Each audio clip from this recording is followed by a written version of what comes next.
খাটাশের নাম শুনলে প্রথমে মাথায় আসে তীব্র গন্ধ বা নোংরা প্রাণীর কথা, কিন্তু এই প্রাণীর মল থেকেই তৈরি হচ্ছে সবচেয়ে দামি কফি, যা হয়তো আজ সকালে আপনিও খেয়েছেন। বিশ্বের অন্যতম দামি এই কফির নাম কোপি লুওয়াক।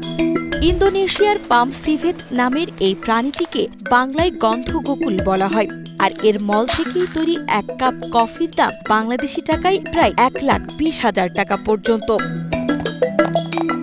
খাটাশের মল থেকেই এই কফি তৈরির প্রক্রিয়াটি বেশ চমৎকার। প্রথমে খাটাশকে সবচেয়ে পাকা ও উৎকৃষ্ট কফিগুলো খেতে দেওয়া হয়। এরা ফলের মাংসল অংশ হজম করলেও বীজগুলো আস্তই থেকে যায়।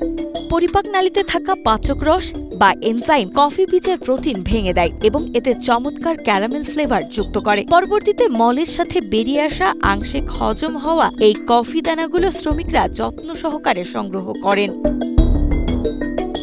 সংগ্রহের পর বীজগুলোকে কয়েক ধাপে ধুয়ে ভালোভাবে পরিষ্কার করা হয়।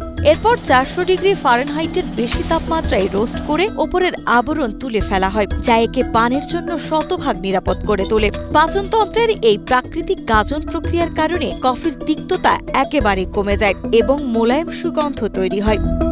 অত্যন্ত সীমিত উৎপাদন ও অনন্য স্বাদের কারণে খাটাশের মলের তৈরি এই কফি বিশ্বজুড়ে কফি প্রেমীদের কাছে এতটা প্রিয় ও দামি।